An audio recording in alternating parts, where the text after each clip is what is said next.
Laboratorios MAR tiene el agrado de presentar este evento científico.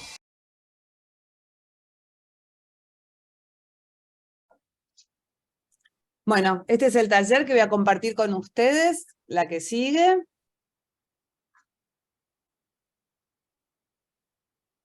Cuándo sospechar el cáncer en el niño, y este es el formato que en realidad después es para que todos ustedes también se puedan apropiar y usarlo, la que sigue. ¿A quién está dirigido esta guía? Está dirigida a los médicos, estudiantes de medicina, enfermeros, estudiantes de enfermería, agentes de salud, a todo quien esté en contacto con el cuidado de los pacientes pediátricos. La que sigue.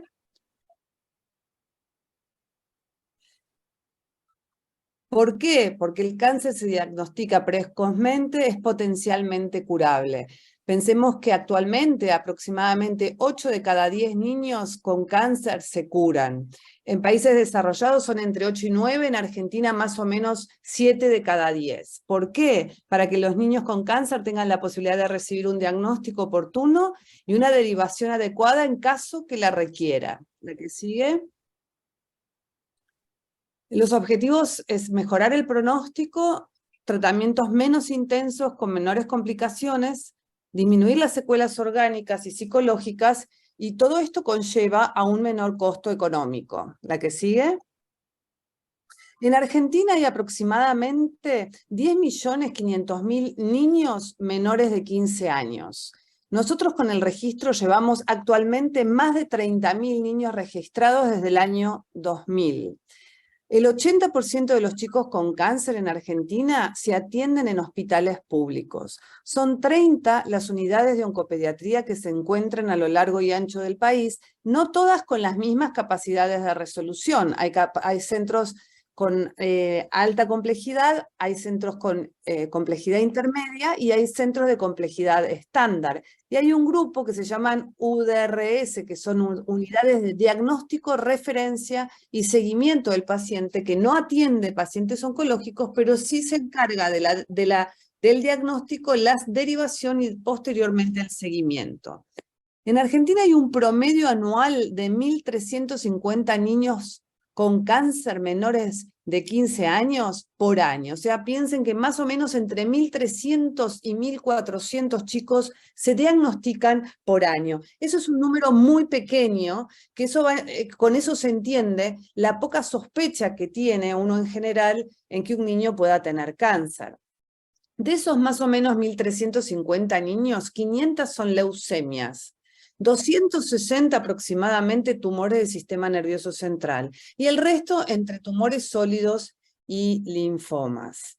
El registro oncopediátrico registra más del 90% de la estima de casos con cáncer en el país. La que sigue.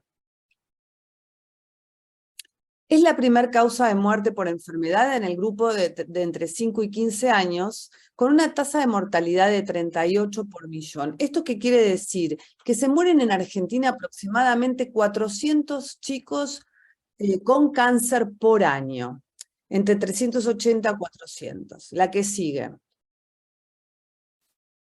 El tumor más frecuente es la leucemia. Le siguen los tumores del sistema nervioso central, luego los linfomas, y después todo un grupo de tumores sólidos que van a corresponder a la topografía que representen. Tumores renales, tumores de partes blandas, tumores hepáticos, tumores óseos, y muy poco frecuentes son los carcinomas, que es la patología por lejos frecuente en los adultos. Eso nos diferencia muchísimo de la patología de los tumores adultos. Y a la derecha, esto se llama tendencia de incidencia o joint point, que lo que hace es marcar las diferencias de las tasas de incidencia estandarizadas anual y la diferencia porcentual entre punto y punto.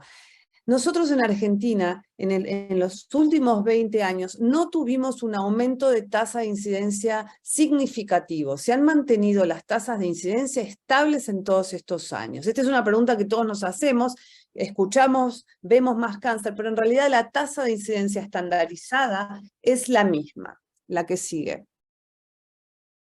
Por otro lado, vamos a hablar un poquito cuáles son los factores que influyen en el retraso diagnóstico. Hay una primera instancia que es tarea familiar, es la tarea de la sospecha por lo que le sucede al niño en consultar a un agente de salud. ¿Y de qué depende eso? Entonces la que sigue depende de las tareas familiares, la que sigue, de las características biológicas del tumor. Hay tumores que crecen vertiginosamente, que crecen adelante de nuestros ojos. Y hay otros que tienen un crecimiento muy silente, muy lento, y todo también va a estar determinado el síntoma de la localización en la que se encuentre ese tumor.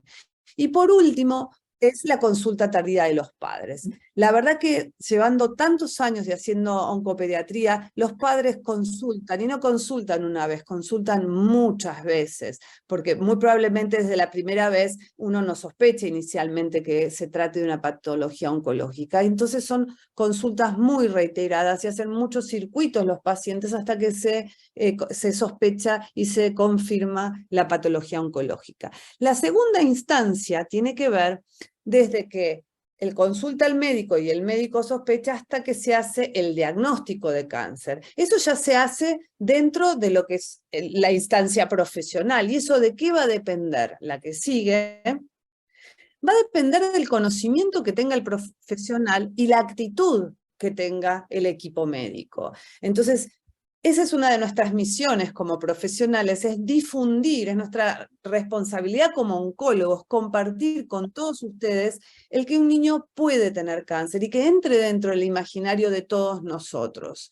Y la que sigue tiene que ver desde que está en la institución con la sospecha, con certeza, del diagnóstico hasta que inicia el tratamiento. ¿Y eso de qué va a depender? De las características del hospital donde se estudia el paciente y donde se trata a ese niño. Muchas veces nosotros vemos instituciones muy grandes que el algoritmo de lo que sucede con el paciente es totalmente distinto si entra por traumato, si entra por cirugía o si entra por la guardia, siempre hablando del mismo paciente. Entonces, nuestro trabajo es hacer que en todas las instituciones haya un proceder en donde todos estén comunicados y que fluya esta comunicación y esta sospecha de un paciente oncológico. Entonces también termina siendo una responsabilidad nuestra, una responsabilidad del profesional.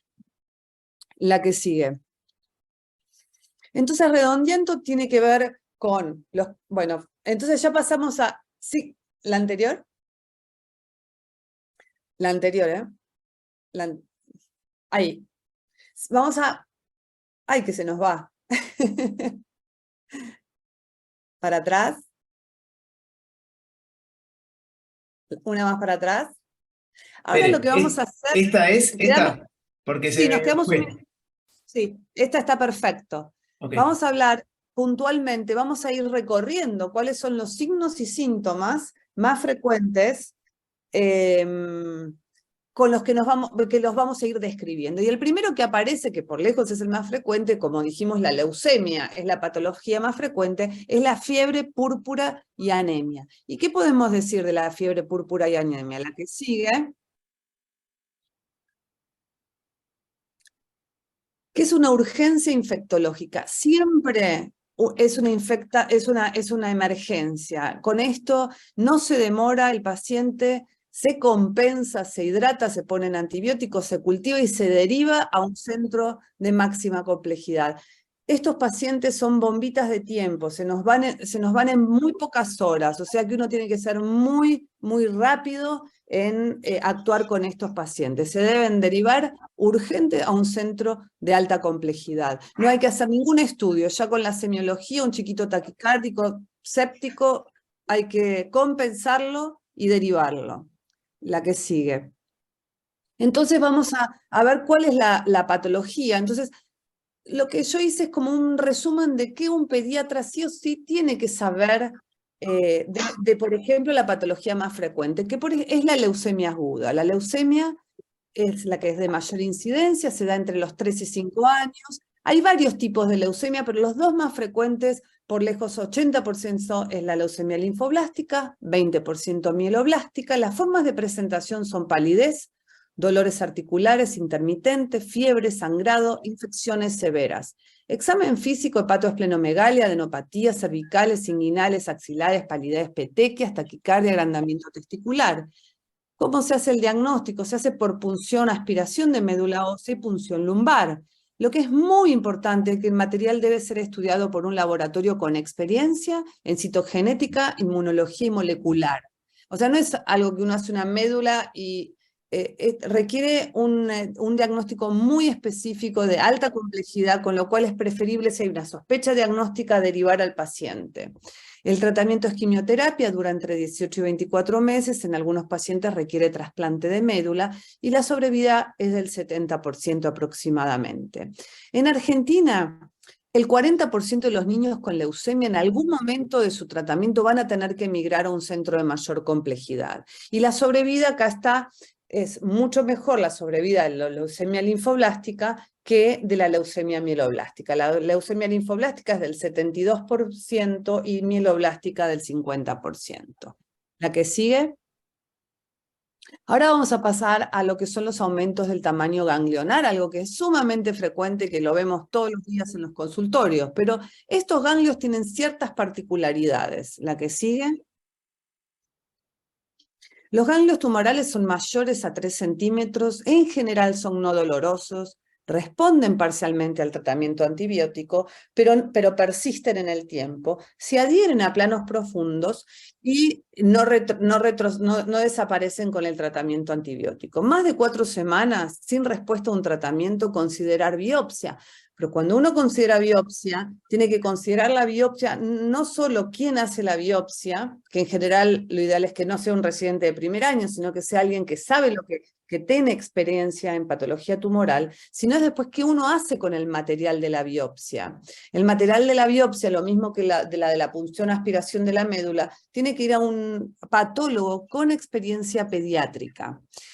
Y obviamente hay determinadas localizaciones que no esperamos ni un minuto en la toma de biopsias, como puede ser las adenopatías supraclaviculares. La que sigue. Estos son ejemplos. Por ejemplo, este chiquito de acá abajo tenía 3 incisiones en el ganglio, no se ve muy bien, pero justamente fueron evaluados por servicios de patología de adultos y se demoró mucho el diagnóstico. Por suerte era un linfoma Hodgkin y anda muy bien ese pacientito, pero la verdad que podría haber andado muy mal. Una cosa que hay que tener muchísimo en cuenta son el prurito y la sudoración nocturna. La sudoración nocturna de causa oncológica es una sudoración nocturna que la madre nos dice, empapa las sábanas, o sea, no es que transpiro un poco, verdaderamente la madre le llama la atención y eso no lo hacía antes y lo comenzó a hacer. Hay chiquitos que siempre desde muy chiquitos transpiran mucho, pero no es el caso, es un chico que antes no transpiraba y modifica el hábito de la transpiración nocturna. Nos tiene que llamar la atención. Esto es casi patognomónico del linfoma Hodgkin. La que sigue. Entonces, un poquito de linfomas. Sabemos que es el tercer tumor en frecuencia, que la mayor se ve en los niños después de los 10 años, que el linfoma Hodgkin y linfoma no Hodgkin son más o menos mitad y mitad. Las formas de presentación son las adenopatías cervicales, axilares.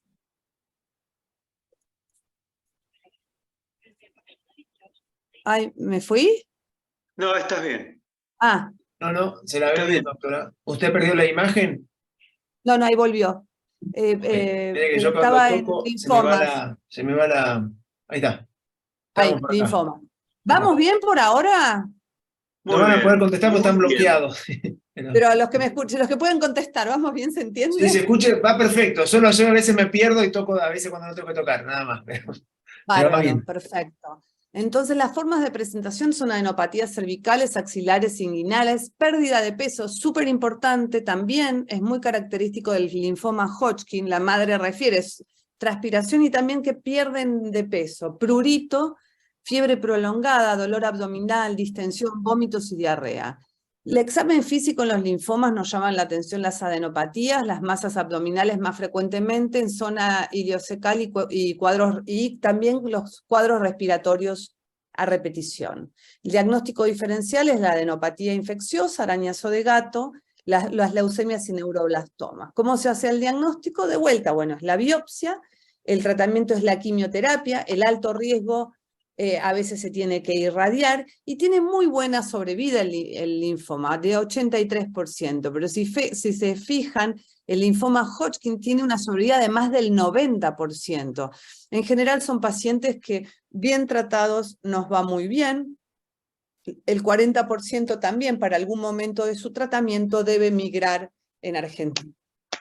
¿La que sigue?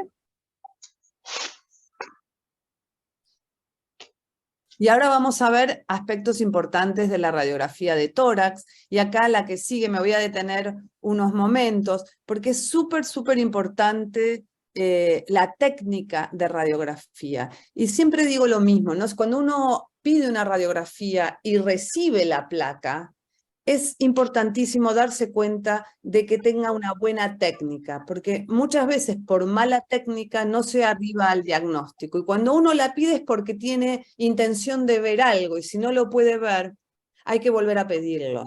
Hay que hablar con la madre, explicarle que es necesario repetir, tomarse ese tiempo y nunca quedarse con una placa con mala técnica. Entonces es súper importante perfil, poder diferenciar lo que es un mediastino anterior, un mediastino medio, un mediastino posterior, con suma claridad. La que sigue. Tenemos semitórax agrandados y opacos, y acá, así como digo que el técnico de radiólogo tiene que ser nuestro amigo, el ecografista tiene que ser nuestro mejor amigo, porque nos ayuda muchísimo a poder diferenciar. Esa es nuestras virtudes en pediatría, ¿no? Que la ecografía nos ayuda muchísimo y nos puede diferenciar una neumonía de un derrame pleural, de un tumor torácico. Entonces es súper importante poder contar cuando tenemos, por ejemplo, una hemitórax opaco agrandado, poder complementar con una ecografía. La que sigue. Ojo también con el timo, ojo con la edad, porque muchas veces el timo nos puede dar dolores de cabeza, y acá también llamamos a nuestro amigo el ecografista y muy rápidamente nos va a poder ayudar a diferenciar esta situación. Entonces estas son distintas situaciones que cómo se complementan, ¿no? Una placa en la que no veo nada, cómo nos puede dar luz una ecografía. La que sigue. Esta es una imagen tímica resuelta por ecografía, la que sigue. Y vamos a pasar a masas torácicas, la que sigue. Todo tumor en mediastino debe hacer sospechar una neoplasia, y esto esto es súper importante. Los diagnósticos más frecuentes son linfoma, neuroblastoma y leucemia. Masa tumoral, atención, es importante. La que sigue. Estos son, situaciones con mediastino posterior. Lo más frecuente son los neuroblastomas, ganglioneuroblastomas, ganglioneuromas. La que sigue. Y ante la sospecha por radiografía simple de tórax, derivar en forma urgente a un centro que tenga hemato-oncología o que tenga alta complejidad. No pedir mayores estudios, ¿sí? La que sigue. No solicitar estudios de mayor complejidad, por lo general, demoran más tiempo y es probable que nosotros lo debamos repetir, ¿no? Por características especiales, con gadolinio, con contraste, o sea, después hay que volver a repetirlo para estadificar al paciente. Entonces el concepto es con una placa simple, con un mediastino ensanchado, ese paciente, si estoy en un consultorio, lo derivo a un centro que tenga mayor complejidad. No hace falta profundizar en estudios. La que sigue. Dolor de cabeza y vómitos. Bueno, acá entramos en un capítulo importantísimo, ¿no? Es la segunda causa tumoral y lamentablemente los tumores del sistema nervioso central y los tumores óseos son en los que mayores dificultades tenemos en Argentina. La que sigue. Dolor de cabeza y vómitos progresivos que despiertan al niño por la noche. El vómito generalmente es matutino y en chorro. Y bueno, si ya aparece la dificultad en la marcha, ya es algo grosero, ¿no? La idea es que uno pueda diagnosticarlo desde antes. Pensar en tumor cerebral. La que sigue. Este es un ejemplo de un niño de 10 años que debuta con convulsiones tónico-clónicas focalizadas, una historia de cefalea en el último periodo, mal rendimiento escolar y en el fondo de ojo edema de papila. Y acá me detengo un minuto en cuanto a la importancia que tiene el fondo de ojo. El fondo de ojo nos define un paciente que es una emergencia a un paciente que podemos esperar para hacerle una imagen o para una derivación urgente. Entonces es importantísimo tener la posibilidad de niños grandes, obviamente cuando son pequeños es muy difícil, pero en un niño que colabora es súper importante que el pediatra esté familiarizado y que lo haga en su práctica cuando hay una sospecha de un tumor cerebral. El fondo de ojo nos ayuda y nos ayuda a definir al paciente en cuanto a la urgencia. La que sigue. Parálisis del músculo de la cara, estrabismo, debilidad en brazo, cambios en la sensibilidad, deben hacernos pensar en tumor. Este es otro ejemplo real. Este es un niño de 7 años que consulta por estrabismo al servicio de oftalmología de un hospital general con servicio de pediatría. Se le realiza cirugía correctora del estrabismo y 2 meses posteriores a la cirugía comienza con ataxia. Era un niño que tenía un tumor de tronco. Entonces esto muestra cómo pasó por el oftalmólogo, pasó por un anestesiólogo, por una evaluación y no pensaron que este niño podía tener un tumor cerebral, ¿no? Entonces este es nuestro trabajo, es importantísimo tener en cuenta la posibilidad de que los niños pueden tener tumores cerebrales. La que sigue. Bueno, y acá está el videíto. No sé si te parece de frenar un minutito y a ver si desde ahí no creo. Creo que de acá se puede. A ver, déjeme que pruebo. A ver. Y si no, lo tengo que ver desde el otro lado. A ver, vamos a probar. Sí. Miré que se me movió. Me fui para atrás. ¿Para dónde estuve? Me perdí. No sé por qué. Ahí te fuiste para atrás, para adelante, para adelante. Ahí está. Ahí. Gracias. ¿Están viendo ahí? ¿Se ve? ¿Se ve ahí? No, el video no. ¿No se ve? Ok, No. voy a salir, pero entonces voy a dejar de... Sí, salió un minutito. Sí. Ahora lo que les voy a mostrar es un videíto que preparamos que es por especialistas. Muchas veces estos chicos con tumores cerebrales van a ver a distintos especialistas pediátricos. Entonces la idea era pensar del tumor cerebral desde las distintas especialidades en las cuales se consulta.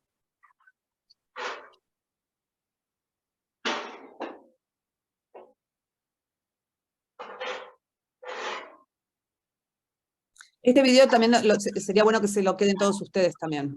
¿Se ve ahí? ¿Se ve? Sí, perfecto. Bueno, pongo play. Hola, Dale. soy la doctora Florencia Moreno, oncóloga infantil. Queremos compartir con ustedes este material dirigido a profesionales de la salud acerca de los síntomas en los niños y niñas con tumores cerebrales según subespecialidad médica. Los tumores cerebrales representan el segundo tumor en orden de frecuencia. En Argentina se diagnostican aproximadamente 250 tumores cerebrales en niños menores de 15 años. La sobrevida es inferior a la reportada internacionalmente y los factores que influyen en estas diferencias son el retraso diagnóstico, el tratamiento en tiempo y forma, siendo muy importante la experiencia del neurocirujano, el patólogo, el oncólogo y el sostén clínico. Los síntomas por los que pueden consultarse con un psiquiatra son la anorexia, los cambios de conducta, depresión y psicosis. Los tumores supratentoriales pueden causar cambios en la personalidad, en el ánimo y desinhibición. Debe considerarse como un diagnóstico diferencial a un tumor cerebral. En cuanto a la consulta con el oftalmólogo, los síntomas pueden ser edema de papila, disminución de la agudeza visual, nistagmus, diplopía, estrabismo, defectos en el campo visual, ceguera, ptosis palpebral, proptosis, parálisis ocular. Los gliomas de la vía óptica crecen lentamente y se manifiestan a través de síntomas visuales que el oftalmólogo puede detectar. Varios son los síntomas por los que puede consultarse a un otorrinolaringólogo: mareos, vértigo, tortícolis, inclinación de la cabeza, pérdida de la audición, acúfenos. Un tumor de fosa posterior puede causar tortícolis o inclinación de la cabeza. Los síntomas por los que se consulta a un gastroenterólogo son las náuseas y vómitos, dolor abdominal, reflujo, falta de crecimiento, disfagia. La hidrocefalia es la principal causa de los vómitos y en los niños pequeños se manifiesta por el aumento del perímetro cefálico. Las consultas para el neumonólogo pueden ser las infecciones respiratorias recurrentes o apnea, que en ocasiones ocurren a consecuencia de la aspiración producida por la compresión vulvar. Los tumores del sistema nervioso central pueden manifestarse con síntomas endocrinológicos: pubertad precoz, hipopituitarismo, diabetes insípida, irregularidades menstruales, galactorrea, ginecomastia, síndrome de Cushing u obesidad. El craneofaringioma crece lentamente y se puede manifestar con crecimiento anormal, pubertad precoz y síntomas visuales. Las convulsiones, la debilidad motora, la parálisis de los nervios craneales son síntomas frecuentes de consulta al neurólogo. Los tumores supratentoriales pueden manifestarse con debilidad motora. El retraso o retroceso madurativo, el aumento del perímetro cefálico, son síntomas que nos deben hacer pensar como diagnóstico diferencial un tumor cerebral. Les agradecemos mucho su atención. Si este material fue de su interés, no duden en compartirlo con profesionales de la salud. Muchas gracias. Bueno, este material está pensado para difundirlo y para que cada uno se lo apropie y a su vez lo difunda. O sea, tiene que llegar a toda Argentina y más allá de Argentina para que todos tengamos en cuenta todas estas situaciones. Con lo cual después sería bueno de ponerlo en el chat, ¿no? Ahora podemos... Laboratorio Omar lo suele subir a sí, nosotros lo subimos. Igualmente, si se puede subir al chat, ya lo copio y lo pego. Lo que pasa claro, copiarlo y pegarlo sí, y buenísimo, porque así cada uno después ya se los queda... Ok. Lo que no sé si después lo pueden bajar del chat a su propia computadora, pero ahora yo lo hago en el chat mientras que usted sigue con la presentación. Bárbaro, buenísimo. Listo. ¿Le proyecto de vuelta? Sí, por favor. Es esta, ¿no? Sí, ahí está. ¿Está bien ahí? Sí, la que sigue entonces. Entonces ahora vamos a pasar de la cabeza a los tumores abdominales. La que sigue. Los diagnósticos a tener en cuenta son tumores renales, linfomas, neuroblastoma, rhabdomyosarcoma, teratomas malignos y tumores hepáticos. Acá tenemos, esa foto es de un niño con un tumor de Wilms. El tumor de Wilms, lo que es interesante es que cuando se acuestan en la camilla, se ve esta protrusión así, no es dolorosa, son niños que saltan en el consultorio, son totalmente sanos y es un hallazgo. La tumoración, a diferencia de un tumor hepático o de un neuroblastoma donde hay un compromiso sistémico del paciente. El niño con los tumores de Wilms renales, que son los más comunes, están saltando, son niños, parecen sanos. La que sigue. Entonces, en estos niños, ya como a la palpación uno podría pedir una ecografía, pero no más que eso, no solicitar estudios de mayor complejidad, por lo general, demoran más tiempo y es probable que deban repetirse los estudios. Así que estos pacientes se deben derivar en forma inmediata a un centro de mayor complejidad. La que sigue. Entonces, vamos a hablar un ratito de tumor renal, que es el de Wilms, representa el más o menos entre 4,5 y 5% de todas las patologías. El 90% son tumores de Wilms, se ven niños menores de 4 años. La forma de presentación, los padres generalmente cuando los bañan, palpan la tumoración o uno la observa en la consulta de niño sano. El diagnóstico diferencial es neuroblastoma, hidronefrosis. El diagnóstico es anatomopatológico. Esto de vuelta, una vez que uno decide que es un paciente que se tiene que biopsiar o no, porque hay pacientes que no se biopsian directamente, si la sospecha es altísima comienzan con quimio, con lo cual es sumamente importante que el cirujano que lo vea sea un cirujano que maneja la oncopediatría y que sea una definición oncológica entre el equipo del oncólogo y el cirujano cuando uno decide biopsiar al paciente. El tratamiento es la quimioterapia, la cirugía y la radioterapia. La sobrevida es muy buena. El anterior. Sí, perdón. Estoy con el chat y se me va. Perdón.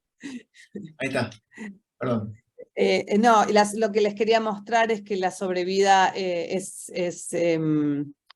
del 80, es más del 80% en los tumores de Wilms. En los tumores renales que no son de Wilms tienen un peor pronóstico. Y la mitad de los pacientes generalmente migran para la cirugía, ¿sí? La que sigue. Protrusión ocular, que es el ojo saltón. La protrusión ocular, siempre pensar en descartar patología maligna. Los diagnósticos más frecuentes son el rhabdo, la histiocytosis, el tumor de nervio óptico, la leucemia mieloblástica, neuroblastoma y retinoblastoma. La leucemia mieloblástica en realidad lo que hace es infiltrar la grasa retroocular, que eso es lo que hace que el ojo sea saltón. Entonces, una vez que se descarta la causa infecciosa, hay que sospechar de una patología maligna. La que sigue. Y ahora vamos a hablar un poco del neuroblastoma. El neuroblastoma es una enfermedad que tiene múltiples caras. Es una enfermedad que va desde la remisión espontánea sin tratamiento a ser ominosa y muy agresiva. Representa el 6% de nuestro paciente, 6% de los tumores. La mayor incidencia se observa en niños de 4 años. La forma de presentación es muy florida, va a depender de dónde tenga las tumoraciones. Pero en el 75% de los casos es suprarrenal. Se observan masas abdominales, torácicas, compromisos de los canales vertebrales, generalmente tiene metástasis ósea, son pacientes muy comprometidos, con mucho dolor óseo en todos los huesitos. Puede tener equimosis o es la carita de ojo en mapache que se ve acá, es muy característica esta del neuroblastoma. El diagnóstico se hace por biopsia de médula, generalmente la tiene comprometida, y el tratamiento es la quimio, la cirugía, la radioterapia, y estos chiquitos en algunos casos requieren trasplante de médula ósea. Y el pronóstico es muy variado dependiendo de sus características biológicas. La que sigue. Pasamos al dolor óseo localizado, la que sigue. Y acá también es muy importante, volvemos a la importancia de lo que son las técnicas de placa y la interpretación de las placas. Es muy difícil interpretar una imagen incipiente de una tumoración ósea. Por eso siempre, si nosotros sospechamos que puede tratarse de una patología tumoral ósea, no tengamos vergüenza, pidamos ayuda. Generalmente no nos concuerda la clínica, son chicos que son mayores de 10 años, que siempre tienen la existencia de un antecedente traumático, pero lo que lo diferencia es que no mejora con el tiempo. Cualquier trauma durante el periodo que va atravesando va mejorando. En estos chicos el dolor va progresando. Hasta puede despertar a los niños por la noche el dolor. Eso es algo que nos tiene que llamar la atención como agentes de salud cuando un niño se despierta por dolor por la noche. Y por el tiempo aparece la tumoración, ¿no? Cuando ya aparece la tumoración, como es en estos dos ejemplos, es tardía. Este chiquito se le tiene que amputar el brazo, ya tenía metástasis óseas, o sea, es tarde. La que sigue. Perdón, doctora, en el chat están poniendo que no se ve el PowerPoint. ¿La gente está viendo? ¿Alguien que me confirme que se esté viendo? Yo lo estoy viendo, pero quiero saber que el resto lo esté Yo viendo. Yo también lo estoy viendo. Rodrigo, se está viendo, se está Ok. viendo. Sí, se ve. Perfecto. Listo.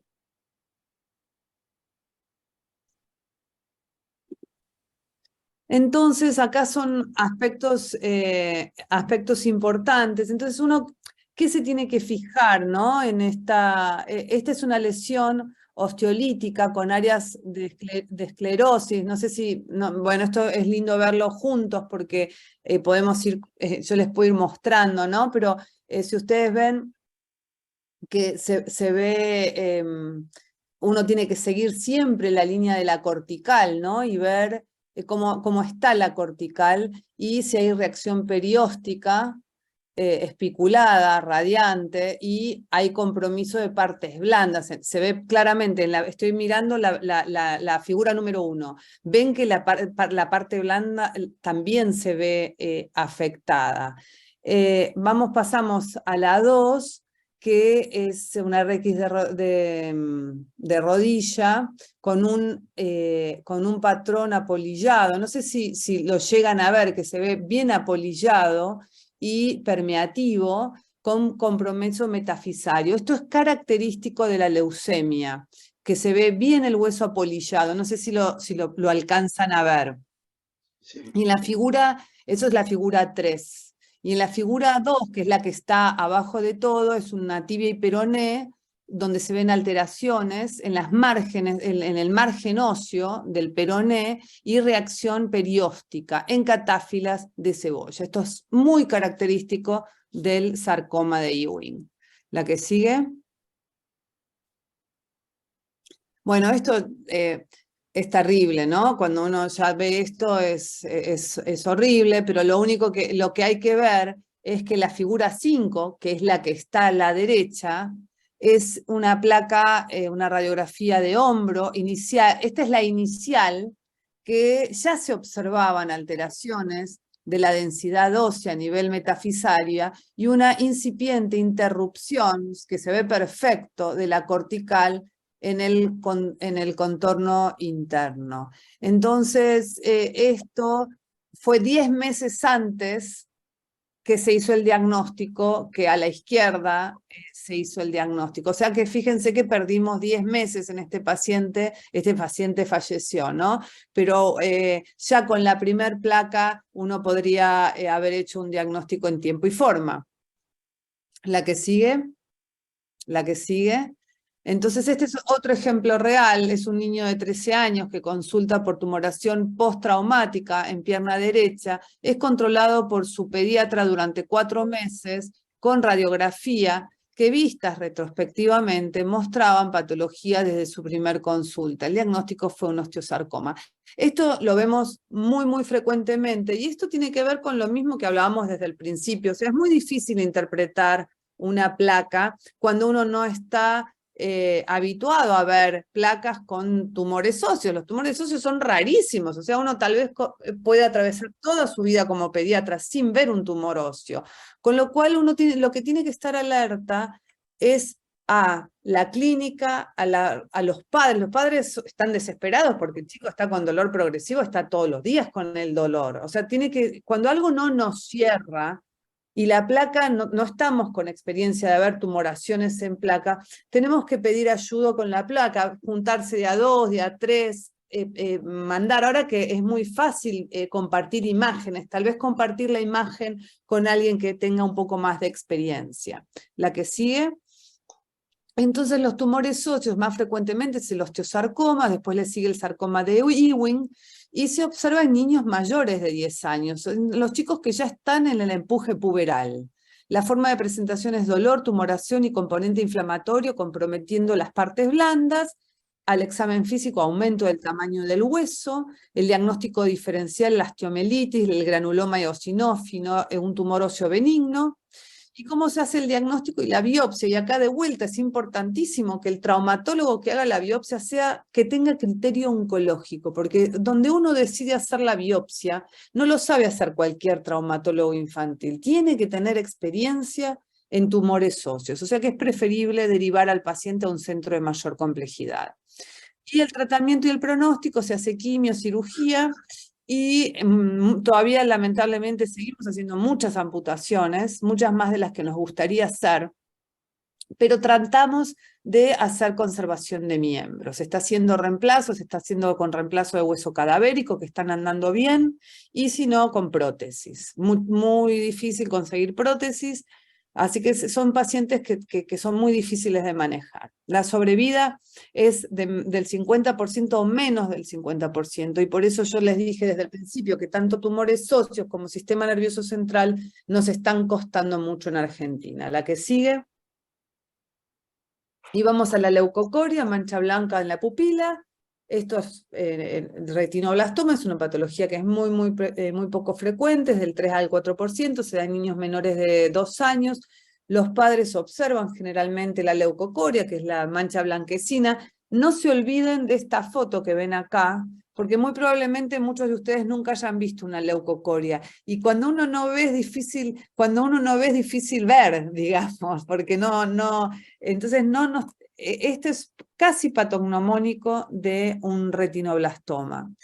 Estos chicos deben ser evaluados muchas veces con anestesia porque son pequeños los chicos con retinoblastoma. El tratamiento puede incluir la enucleación y según la estadificación se combina con quimioterapia o radioterapia. El pronóstico es excelente, más del 90% se curan de los niños con retinoblastoma, pero ojo, los padres, o sea, los hijos de padres con retinoblastoma, estos niños hay que estudiarlos desde que nacen, porque entre el 30 y 40% tienen chances de también tener la forma hereditaria del retinoblastoma. La que sigue. Estrabismo, ya hablamos bastante de estrabismo. Ante el estrabismo hay que consultar un centro de alta complejidad, pensar en tumores del sistema nervioso central según la edad o retinoblastoma, ¿no? La que sigue.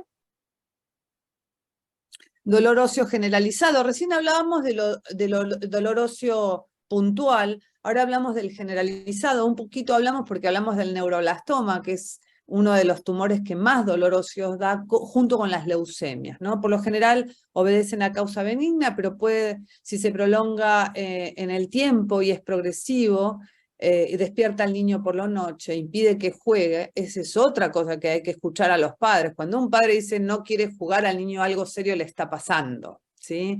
Hay que tener en cuenta. Entonces en estas situaciones también pensar que puede tratarse de una patología maligna. La que sigue. Fiebre prolongada, dura más de una semana, con ausencia de diagnóstico que lo justifique. Entre un 3 y un 8% puede deberse a una patología oncológica. Si persiste en el tiempo, hay que sospechar que se pueda tratar de una patología maligna. La que sigue. Pasamos a dolor de dientes. Es muy poco frecuente el dolor de dientes. La que sigue. Pero nos tiene que llamar la atención cuando persiste en el tiempo, cuando es progresivo, cuando se aflojan piezas dentarias, se pierden piezas dentarias. Tenemos muy poco frecuente, pero puede tratarse de un linfoma Burkitt o de una histiocytosis. En esos casos, derivar al paciente a un centro de mayor complejidad. La que sigue. Entonces ahí hablamos de lo que serían los tumores de partes blandas. La mayor incidencia se da en menores de 10 años, el tumor más frecuente por lejos es el rhabdomyosarcoma, y la forma de presentación, la historia de tumoración y dolor, y la tumoración puede estar en pelvis, en cualquier lugar del cuerpo donde haya músculo puede desarrollarse un rhabdomyosarcoma. Entonces puede desplazar órganos, uno puede tener dificultad en la micción porque puede ser de vejiga, puede ser de próstata, puede ser de protrusión ocular si se ubica en los músculos periorbitarios. El diagnóstico se hace por biopsia, el tratamiento es quimioterapia, radioterapia y cirugía, y el pronóstico tiene diferentes dentro de los rhabdo. Nosotros según localización, según características moleculares, va a tener diferentes pronósticos. La sobrevida va entre el 50, 60, 70%. La que sigue. Y muchos de estos pacientes tienen que migrar porque muchas veces son cirugías muy complejas las que requieren estos pacientes. La que sigue. Otorrea-atorraquia, la que sigue, persiste en el tiempo. Imagínense que la otorrea puede ser algo que el pediatra puede ver, pero siempre nos tiene que llamar la atención cuando persiste en el tiempo, cuando es progresiva, cuando no responde al tratamiento antibiótico y uno empieza con un antibiótico, con otro antibiótico, con otro antibiótico y no responde, pensar en rhabdo o en histiocytosis, no solicitar estudios y derivar a un centro de alta complejidad. La que sigue. Hemihipertrofia corporal, la que sigue, y acá me voy a detener un momento porque es mucho más frecuente de lo que nosotros creemos la hemihipertrofia. Es un caso cada 14.000 niños, o sea que eso sí con certeza ustedes tienen que haber visto.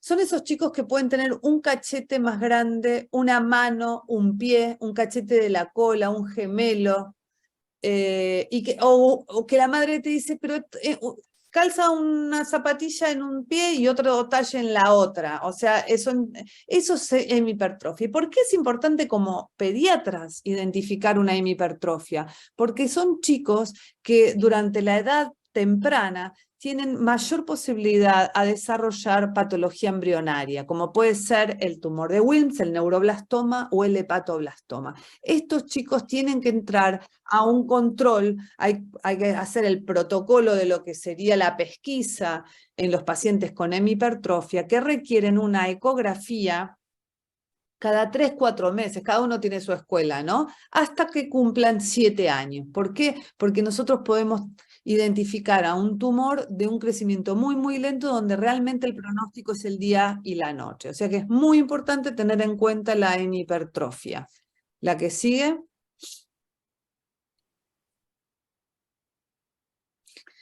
Y pasamos a sangrado vaginal, hipertensión arterial. Esto no voy a decir mucho más de que el examen físico tiene que ser exhaustivo, tiene que ser cuidadoso, y tomar la presión arterial, porque muchas veces por la presión arterial vamos a encontrar alguna patología. Es poco frecuente la patología oncológica, pero es importante identificar la presión arterial alta. La que sigue.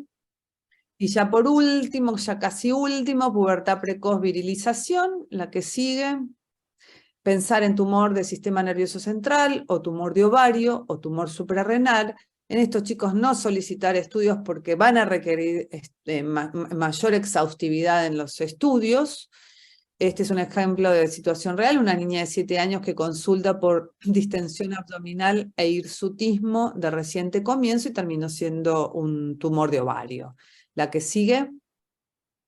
Y las lesiones en piel y melanoma, tengamos en cuenta que los niños pueden tener melanoma, no solo pueden tener melanoma, sino que se nos mueren de melanoma. Es una patología muy poco frecuente y es una patología que nosotros como pediatras conocemos muy poco, ¿no? Entonces hay que observar las lesiones en piel, la asimetría en forma, los bordes irregulares, los colores, los diámetros, y las lesiones que han cambiado en el tiempo merecen un examen adicional. Entonces, en estos chicos, si nosotros tenemos una duda, tenemos que consultarlo con el dermatólogo, con alguien que tenga experiencia en evaluar lesiones de piel. Y a estos chicos cuidarlos de la exposición al sol es uno de los únicos factores que se comprobó que impactan en la generación del cáncer en pediatría, o sea que uno puede prevenir el cáncer de piel evitando la exposición al sol o cuidándolos con protector solar. Por otro lado, revisar a los niños de pies a cabeza y ante la sospecha de melanoma derivar con urgencia a un dermatólogo. La que sigue, y ya creo que es la última, y acá también me voy a detener unos minutos, porque cada vez que se revisa a un niño, hacerlo desnudo y de pies a cabeza, y pensar que es un momento precioso, es un momento único. Muchas veces nosotros lo asistencial nos supera, pero merece tener el momento, esa criatura cuando la tenemos adelante nuestro, porque a veces tal vez es la única oportunidad que tenemos de poder encontrar alguna afectación en estos niños. Así que, bueno, esta fue mi última diapositiva, la que sigue, y agradecerles muchísimo la atención y la paciencia con las dificultades técnicas que tuvimos, espero que haber podido ser clara y bueno. Y que se apropien de este material para que también lo puedan difundir y compartir ustedes con sus equipos de trabajo, ¿no? Este es un trabajo que no termina hoy, hay que hacerlo permanentemente y lo estamos haciendo permanentemente, así que a seguir trabajando juntos, ¿no? Florencia, ¿te parece que a partir de este momento habilitemos las preguntas? Sí, no hay ningún problema. Sí, Bueno, yo siempre lo que digo es que tratemos de no ir a ejemplos puntuales de pacientes, sino esto más bien es como una cosa conceptual, ¿no? claro. Ok. Ya habilité los micrófonos para el que quiere hacer una pregunta, se tiene que desmutear y ahí puede hacer la pregunta.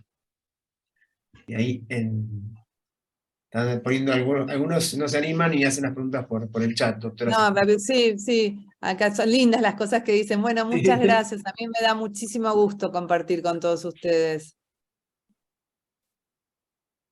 A ver si alguien... Lo que yo expuse ahora se lo van a compartir, porque yo quiero que el material se lo queden ustedes. Lo que nosotros hacemos es para compartir con todos ustedes, así que así lo consideramos. Voy a ver si ya ahora lo puedo subir el archivo al chat, así lo pueden bajar ustedes mismos desde el chat. Y si no, lo van a poner en el grupo de WhatsApp que hay, donde ponen todas las cosas de la drogué, y si no, nosotros en el laboratorio lo vamos a ir mandando también. Si no, le pueden ir preguntando al visitador que le fue diciendo para que se los mande más rápido, o si no, esto va a llevar un poquito más tiempo.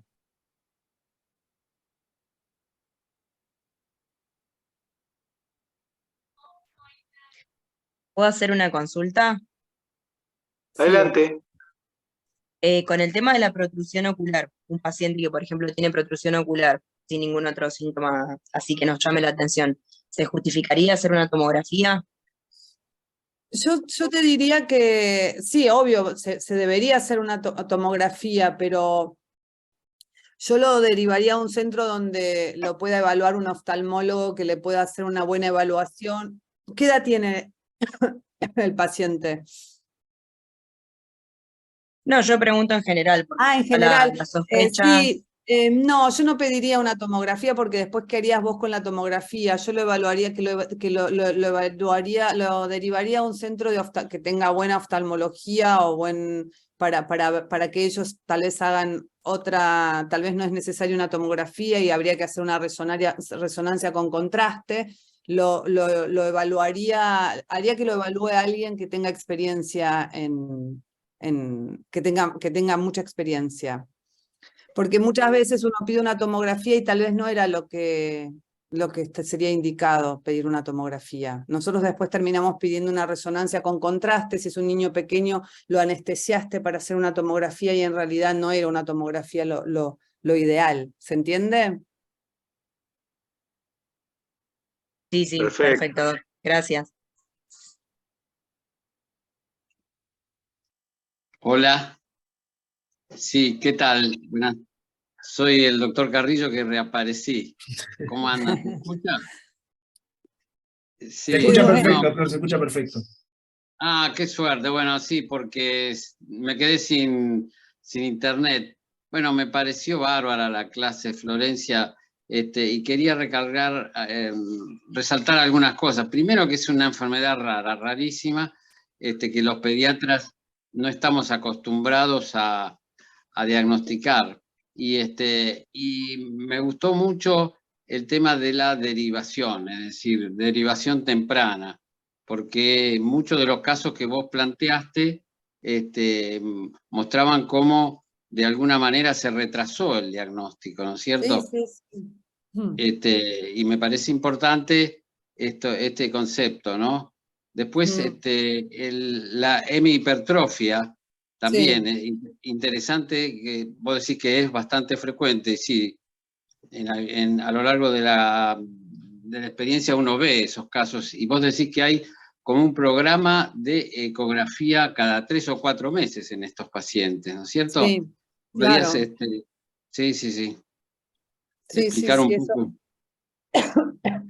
Eso es así, si uno identifica la hemipertrofia, nosotros tenemos muchos pacientitos que les diagnosticamos el tumor y cuando los revisamos los vemos con hemipertrofia, entonces que ya se podrían haber identificado antes.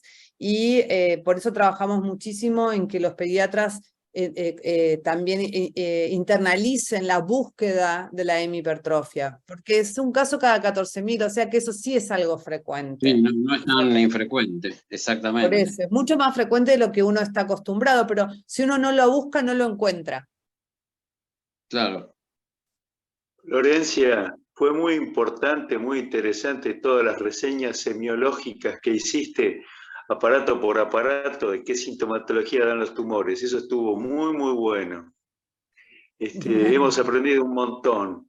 Yo también, recordando a mis pacientes que tuvieron tumores, porque yo soy un tipo grande que hizo pediatría y después neuro, quiero hacer algún aporte, por ejemplo, semiológico, de un lactantito que llora de noche, que tiene un llanto inexplicable, que es inmotivado, que es importante medirle el perímetro cefálico, como vos dijiste. Y yo quiero hacer un aporte en esto. Hay que medirle los 3 perímetros y nos tiene que llamar antes de que tenga hipertensión de Fontanella, o que empiece con crisis, o que empiece con otros síntomas. Medirle la cabecita, medirle la talla, y el peso, y si se nos dispara la cabecita, antes de que tenga hipertensión de Fontanella, si está llorando, si llora en forma inmotivada, la cabeza crece más que la talla y el peso, y eso hay que tenerlo muy en cuenta. Es un dato Re importante, muy. Y es una pavada, porque medir talla, peso y perímetro y ponerlo en una tabla, si el pediatra ve que crece más la cabeza, tiene que sospechar, tiene que ser un eco de cerebro por lo menos para ver qué está pasando, si el niño llora. Totalmente. Doctora, acá hay una pregunta, no sé, dicen, ¿hay tumores que se conozcan que tengan relación con el uso de plaguicidas en zonas que usan los plaguicidas cerca de las zonas urbanas? Lo que yo siempre digo, es muy difícil, como ya dijimos que el cáncer pediátrico es muy poco frecuente, imagínense lo poco frecuente que es en la zona rural. Entonces, encontrar que los agrotóxicos impactan en nuestros niños cerca del campo, a nosotros va a tardar un montón de tiempo en poder descubrirlo. Ya hay varios trabajos donde sí encuentran una relación entre los plaguicidas y especialmente las leucemias. Pero lo que nosotros tenemos que ser bien conscientes es que no se puede fumigar arriba de una zona urbana o rural cerca donde haya viviendas. O sea, lo que uno tiene que hacer es que se cumpla la ley. Hay una legislación que prohíbe el uso de las plaguicidas en zonas donde hay viviendas. Entonces, uno lo que tiene que hacer es evitar que eso suceda. Si vamos a esperar a ver si a estos chicos les da cáncer o no les da cáncer, va a llevar mucho tiempo. Lo que sí hay que hacer es que se cumpla la ley en cuanto a los cuidados que se deben cumplir y el manejo de los pesticidas. No sé si fui clara. Sí. A ver, María Rosa. Muy buenas noches, doctora Moreno. Le felicito realmente. Me hizo acordar a una profesora nuestra del Hospital Ricardo Gutiérrez, la doctora Blanquita Díez. Sí, amigaza mía, amigaza. Excelente, pero excelente su charla. Yo quería preguntarle algo. ¿Qué le parece esa parte semiológica de entre Wilms y neuroblastoma, que el tumor atraviesa la línea media? ¿Es o no es verdad? Sí, bueno, eso es algo que nosotros lo usamos, pero obviamente siempre terminamos biopsiando, no es una impresión diagnóstica y jugamos con esa impresión diagnóstica, pero por supuesto que siempre lo que termina dando el diagnóstico es la biopsia. Y otra cosita que le quería preguntar, que quería aprovecharla en cómo detectamos un CA y en un paciente que ya está tratado de hipertiroidismo? ¿Cómo podemos? Biopsia, ahí es cirugía, es quirúrgica. Pero semiológicamente, por palpación. ¿Hay alguna sintomatología que te puede dar? El temblor de las manos exagerado a pesar del tratamiento. Pero eso no nos va a hablar si es oncológico o no oncológico, eso nos va a hablar si está haciendo un hipertiroidismo o no, pero eso no nos va a diferenciar si tiene tumor o no tiene tumor. ¿Se entiende? Obvio que la semiología del hipertiroidismo o del hipotiroidismo nos tiene que hacer sospechar una enfermedad tiroidea. La enfermedad tiroidea, primer paso, ecografía. En algún momento ese paciente se va a terminar biopsiando si nosotros encontramos un nódulo sospechoso, digamos. ¿Y cómo sospechamos de una tumoración o un cáncer de las paratiroides? También por tumoración. Solo, por tumoración, y es muy difícil un tumor primero que es recontra poco frecuente en niños, prácticamente no hay. No hay. Eso es más del adulto, ¿no? En niños es una rareza, una verdadera rareza. Doctora. ¿Qué ocasiona la descalcificación, Florencia? También, por supuesto. Por osteoporosis, ¿no es cierto? También, pero en pediatría es rarísimo, eso nosotros no. En mi experiencia que llevo el registro, puedo asegurar que es algo totalmente excepcional. No. Doctora. Acá alguien escribió algo, ¿no? Es entendible el ajuste.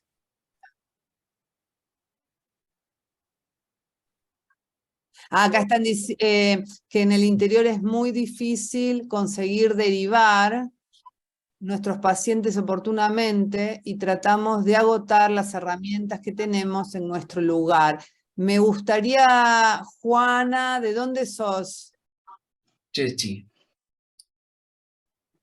Hola, ¿cómo andás? ¿Qué tal, Juana? ¿Cómo estás? Sí. Hola, yo soy de Carmen de Patagones, trabajo en Carmen de Patagones, en Viedma y también en General Cerro, un pueblito antes de Bahía Blanca. Claro, bueno. Soy médica rural y aparte soy auditora médica. Sí, es dificilísimo, es difícil. Lo que pasa es que para ustedes también es una demora, por ejemplo, pedir una tomografía o una resonancia. No es fácil. Por eso. Entonces, nosotros si hay una franca sospecha que te hace pedir una resonancia, por ejemplo, nosotros sugerimos, estamos tratando de armar la red, ¿no? En muchos centros ya la tenemos armada, pero bueno, Patagonia es difícil porque ustedes tienen muchas distancias muy largas y muy poco acceso. Y el avión... Sí, aparte a veces nos pasa que derivamos al paciente a una primera consulta y después nos cuesta mucho acceder a una segunda consulta, por eso tratamos de agotar las herramientas y hacer la imagen en la ciudad y mandarlo ya con estudios.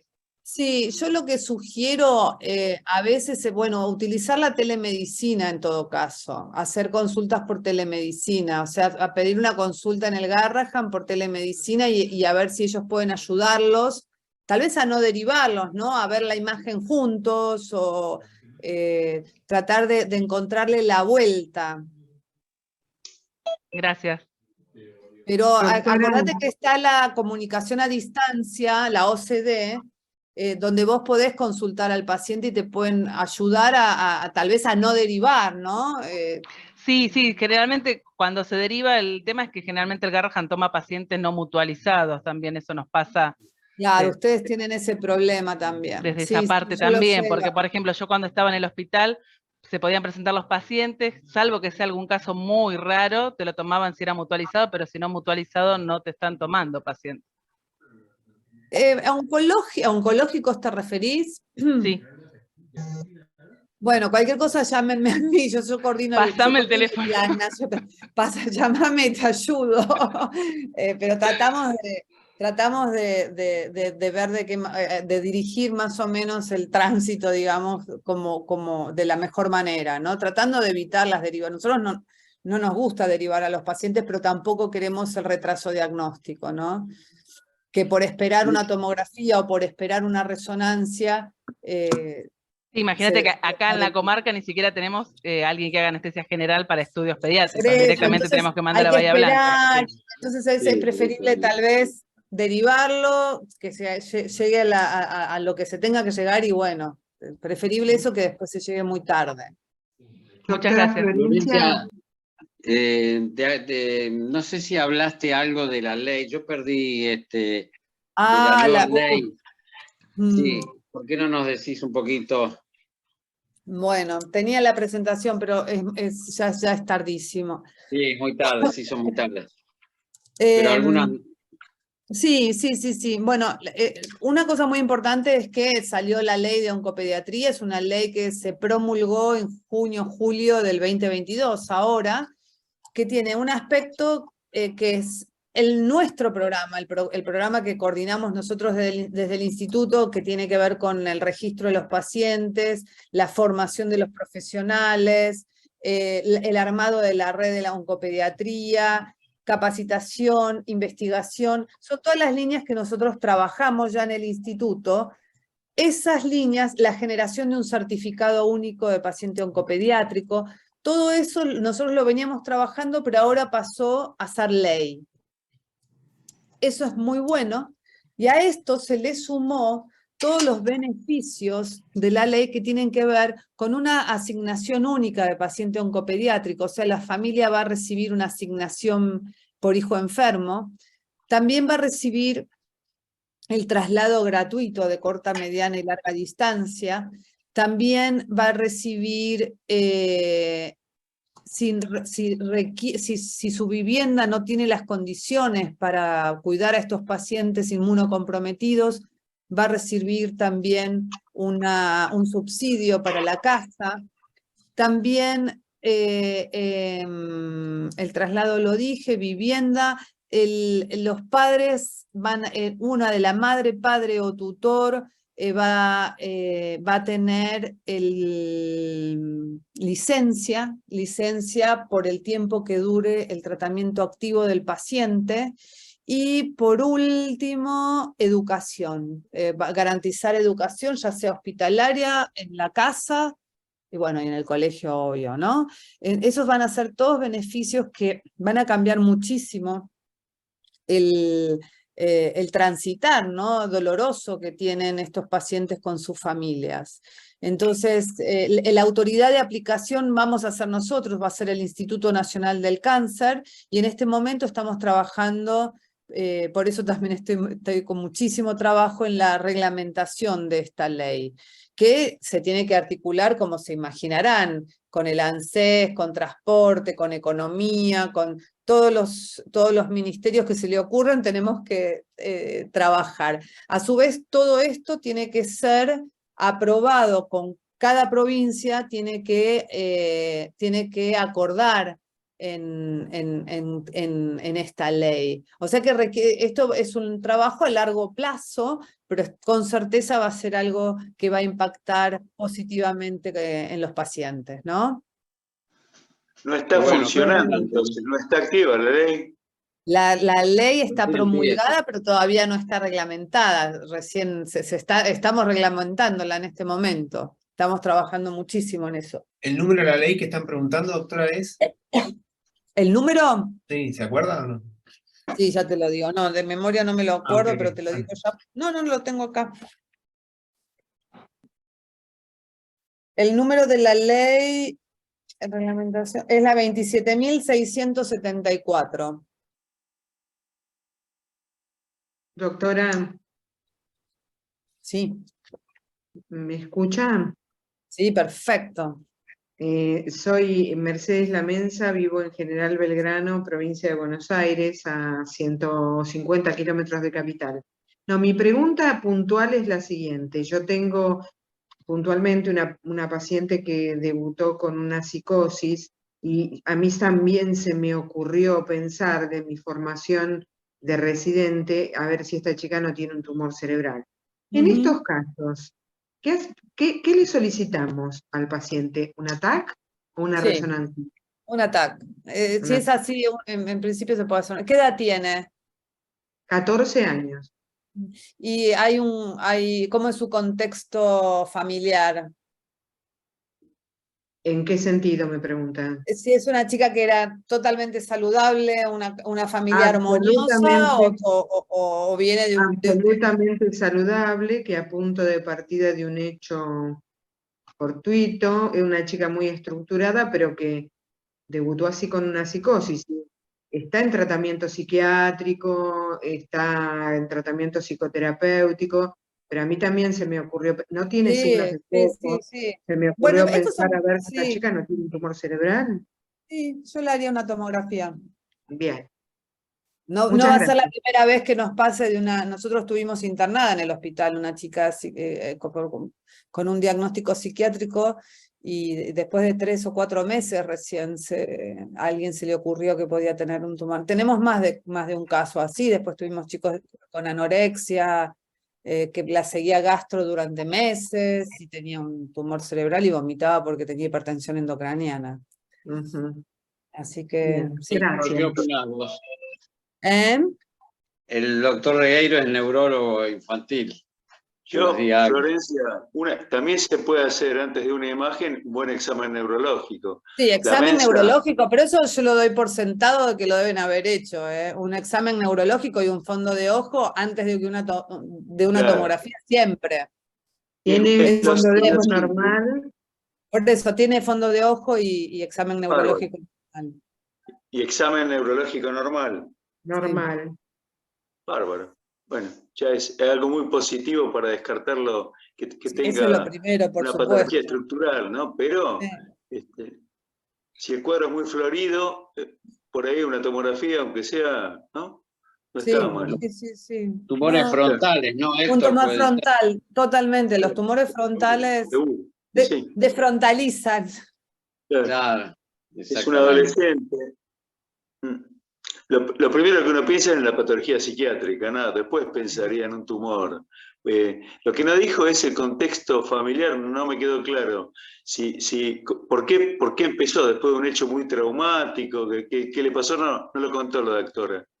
Le cuento, una paciente de 14 años, muy estructurada, con una familia muy convencional, que la pandemia, el encierro que provocó su papá, porque era un papá absolutamente miedoso de la pandemia, no dejó salir a sus chicas ni siquiera a la vereda de la casa, y a punto de partida de esto, se brotó la paciente, hizo una crisis psiquiátrica y está muy medicada ahora, pero bueno, uno ha recibido formación pediátrica, y esta cuestión de que uno, además de consultar con mis colegas, ¿no? Plantearla en el servicio, decir, ¿no tendrá un tumor cerebral esta chica? Claro. Sí. Como lo contás, con todo el contexto en lo ambiental, en lo familiar, es poco probable, ¿no, Florencia? Sí, es poco probable. Hay causas emocionales francas, ¿no? La pandemia, la reclusión. Sí. Se rayó mucha gente con eso. Pero bueno, sí, uno también de todos modos, también la pandemia ha hecho que se retrasen diagnósticos en un montón de otras cosas, ¿no? Pensando en qué es la pandemia, pensando qué es esto, pensando que... pero bueno, yo creo que si uno lo piensa... Sí, hay que hacerlo. Está bien. Aunque sea un tomo, aunque sea ver los 2 hemisferios, ver los ventrículos, claro, ver aunque sea, no hay nada grosero. Está bien, seguro. Gracias. No, por favor. Bueno, muy bien. Bueno, a pesar de los problemas técnicos que tuvimos, la clase Flor estuvo muy interesante. Muy buena la clase. Sí, estuvo buenísimo. Bueno, te agradecemos muchísimo. El domingo es el Día de la Madre, acordémonos de eso. Lindo.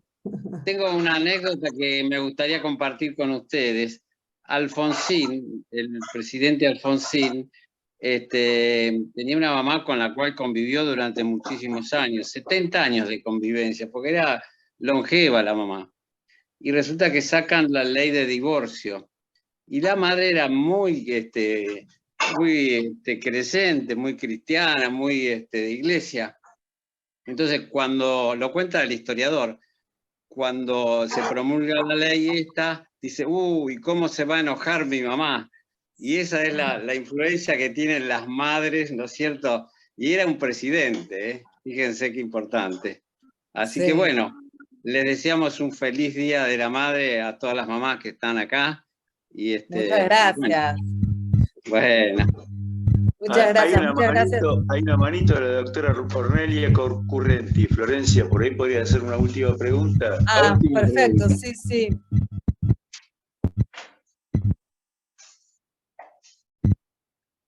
Doctora Currenti, o sea, a lo mejor se le disparó solo... Hola, Ah, hola, sí. hola.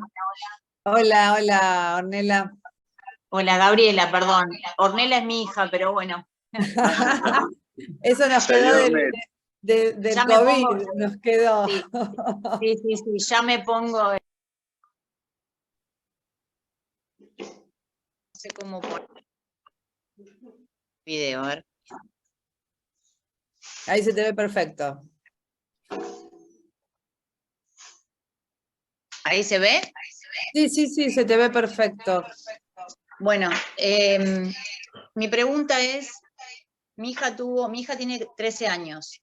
Este año debutó con un tumor, un teratoma benigno importante, y debutó con un globo vesical del súbito. Ella menstruó por primera vez, su primera menarca fue a los 10 años, y bueno, nada, hizo ese globo vesical, y de urgencia fuimos a la guardia. Yo ni sabía nada de todo esto porque siempre menstruaba normal y demás, y se diagnosticó un teratoma, hizo una torsión de ovario, me estoy acoplando, y hizo una torsión de ovario y se hizo una laparotomía.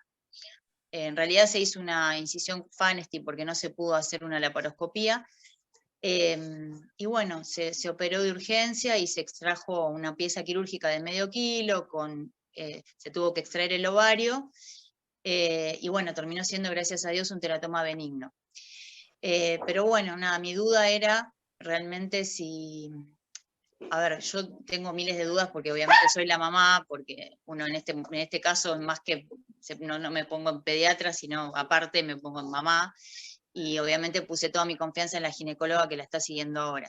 Mi pregunta, doctora, es, ¿qué sugiere? Yo sé que es benigno y demás. ¿Sugiere que haga una resonancia del cuerpo total?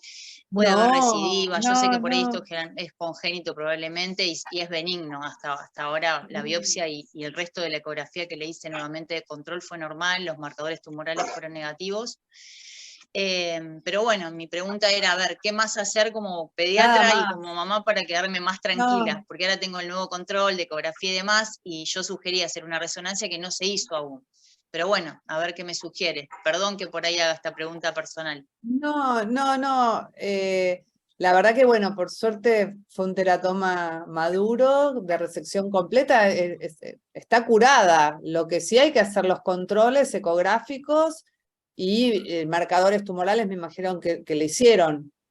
Sí, obviamente, los marcadores tumorales fueron todos negativos, uno siempre con el miedo, ¿viste? Pero en realidad... No, alcanza y sobra. Bien.